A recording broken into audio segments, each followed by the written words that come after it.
उधर भैरव सिंह और देव चुपचाप राघव की हर हरकत पर नजर रखे हुए थे। सोनापुर गांव में राघव और देव नाम के दो दोस्त रहते थे। दोनों एक ही खेत में गांव के बड़े किसान भैरव सिंह के यहाँ मजदूरी करते थे, लेकिन दोनों की आदतें बिल्कुल अलग थीं। देव मेहनती था, जबकि राघव कामचोर था।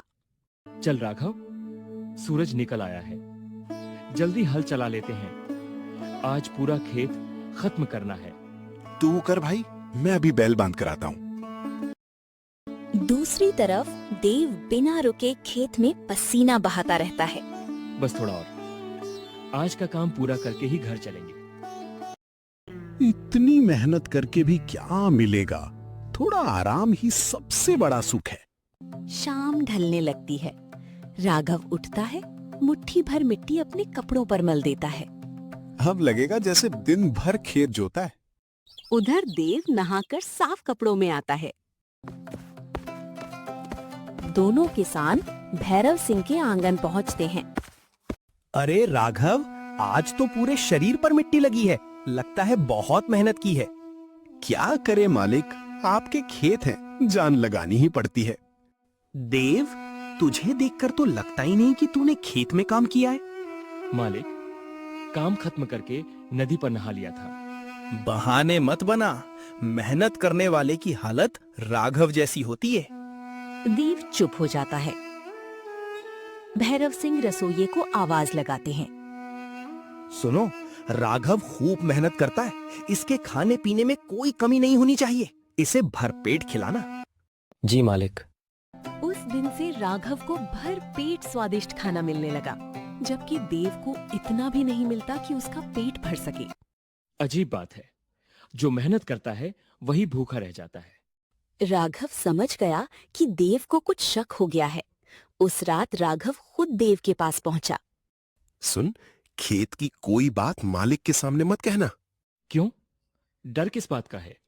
बस जितना कहा है उतना कर। अगर मुंह खोला तो अच्छा नहीं होगा। मैं किसी से शिकायत नहीं करूंगा, लेकिन याद रखना, झूठ ज्यादा दिन तक नहीं टिकता। एक दिन सच सबके सामने जरूर आएगा। देख लेंगे। उस रात देव पूरे दिन की कड़ी मेहनत के कारण बिस्तर पर लेटते ही गहरी नींद में सो गया। लेकिन राघव दिन भर आराम करता रहा था, इसलिए पूरी रात करवटें बदलता रहा।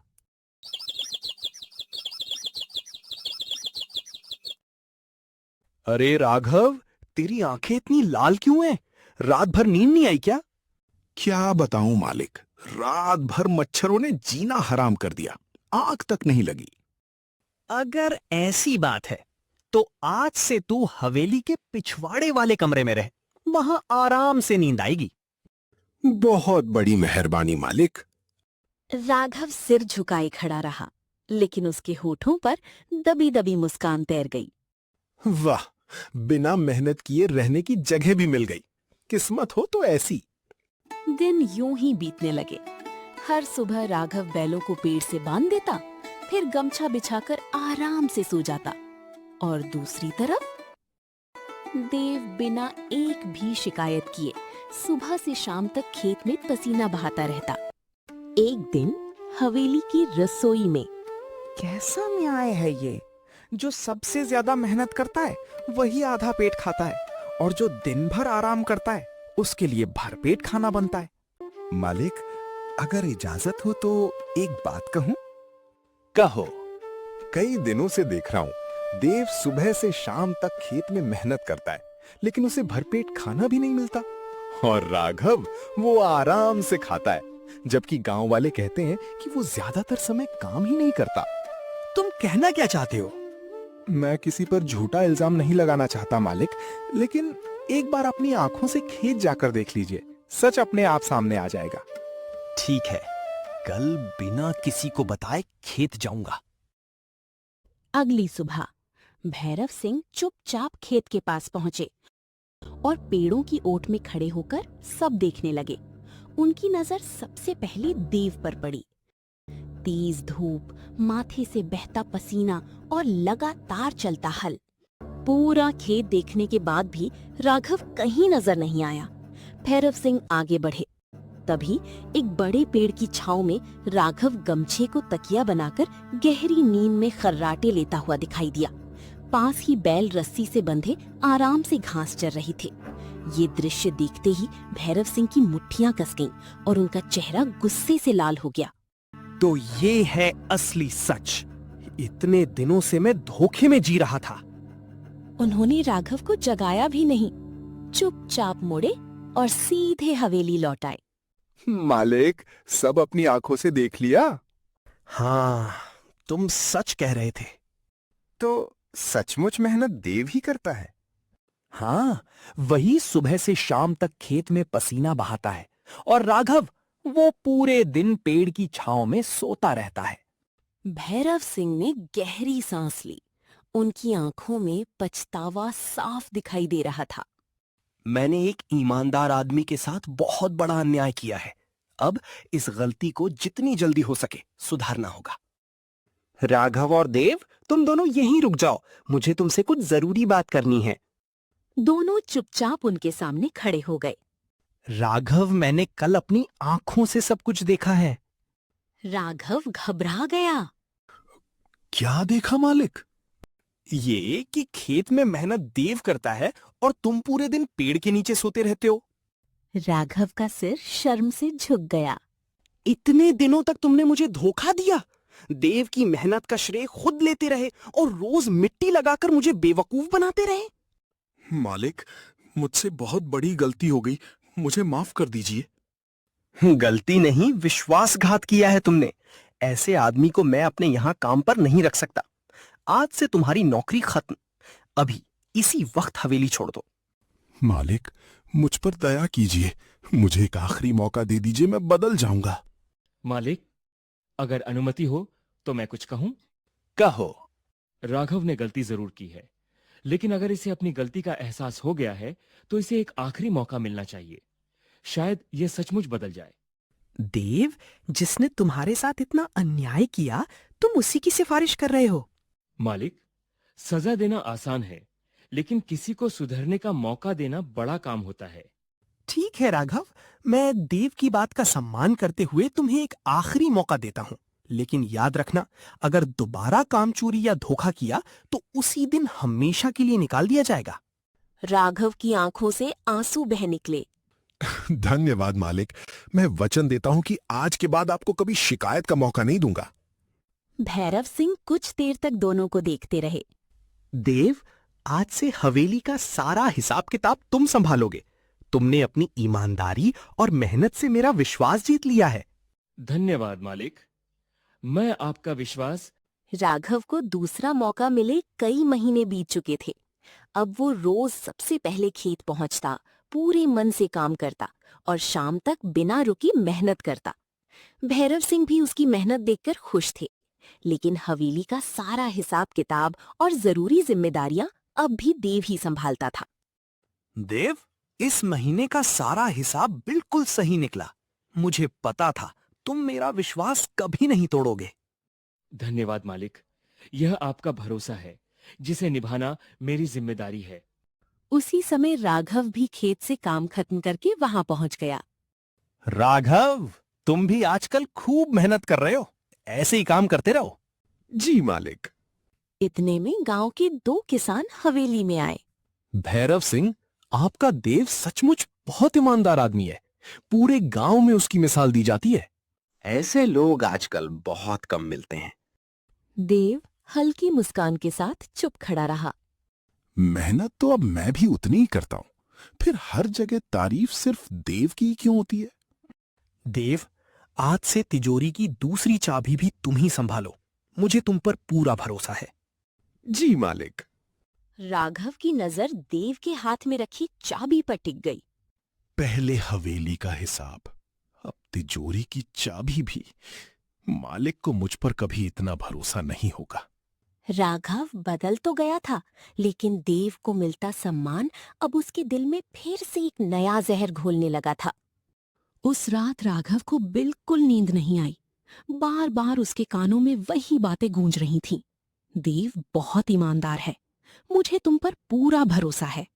जब तक देव मालिक की नजरों में सबसे भरोसेमंद रहेगा, तब तक मुझे कभी वो सम्मान नहीं मिलेगा। हवेली में हमेशा की तरह चहल पहल थी। देव, जरा मेरे साथ चलो, सामने वाले खेत की मेड़ देखनी है।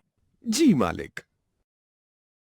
जल्दी में देव तिजोरी की चाबी मेज पर ही भूल गया। राघव ने ये सब देख लिया। कुछ ही पल बाद वो धीरे धीरे कमरे में दाखिल हुआ। उसने चारों तरफ नजर दौड़ाई। कमरे में कोई नहीं था। राघव ने मेज से चाबी उठाई, तिजोरी खोली और उसमें रखी अशर्फियों की एक छोटी थैली निकाल ली। फिर तिजोरी बंद करके चाबी वापस उसी जगह रख दी। राघव जानता था कि तिजोरी की जिम्मेदारी देव पर है।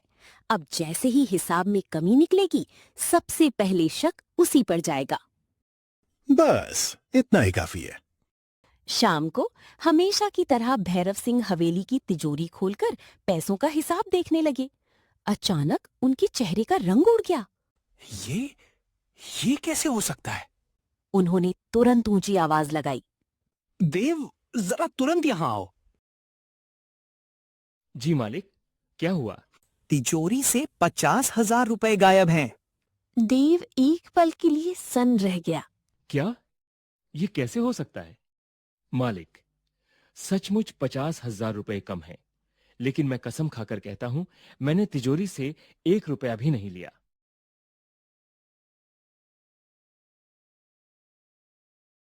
उन्होंने हवेली के सभी नौकरों और मजदूरों को आंगन में बुलाया। तिजोरी से 50,000 रुपए गायब हैं। जब तक सच सामने नहीं आएगा, कोई भी हवेली से बाहर नहीं जाएगा। सब लोग एक दूसरे का चेहरा देखने लगे। देव, आखिरी बार पूछता हूं, अगर तुमने पैसे लिए हैं तो सच बता दो।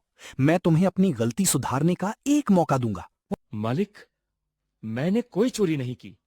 मैं आज भी वही कहूंगा जो कल कहा था। मैं किसी पर इल्जाम नहीं लगा रहा, लेकिन तिजोरी की चाबी सिर्फ देव के पास रहती है। उसके अलावा कोई तिजोरी खोल भी कैसे सकता है? आंगन में खड़े लोग आपस में फुसफुसाने लगे। बात तो सही कह रहा है। चाबी देव के पास थी, शक तो उसी पर जाएगा। मैंने चोरी नहीं की है। अगर मुझे अपनी ईमानदारी साबित करने के लिए कुछ भी करना पड़े तो मैं तैयार हूं।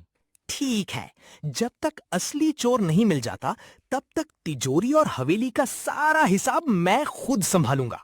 देव निर्दोष था, लेकिन उसके पास अपनी बेगुनाही साबित करने का कोई सबूत नहीं था। और उधर राघव मन ही मन अपनी चाल सफल होती देखकर खुश हो रहा था। देव, चिंता मत कर, सब ठीक हो जाएगा। देखा, अब मालिक का भरोसा भी देव से उठ गया। लेकिन अभी तो कुछ साबित नहीं हुआ है। साबित होने की जरूरत ही क्या है? अब कुछ ही दिनों में देव हवेली से भी बाहर हो जाएगा। फिर मालिक का सबसे भरोसेमंद आदमी मैं बनूंगा। देव तो इसका दोस्त था, फिर देव की बदनामी से ये इतना खुश क्यों है? कहीं इसके पीछे राघव का ही हाथ तो नहीं? 2 दिन बीत गए। तिजोरी से गायब हुए 50,000 रुपयों का अब तक कोई सुराग नहीं मिला। आखिरकार भैरव सिंह ने एक कठिन फैसला लिया। उन्होंने देव को हवेली में बुलाया।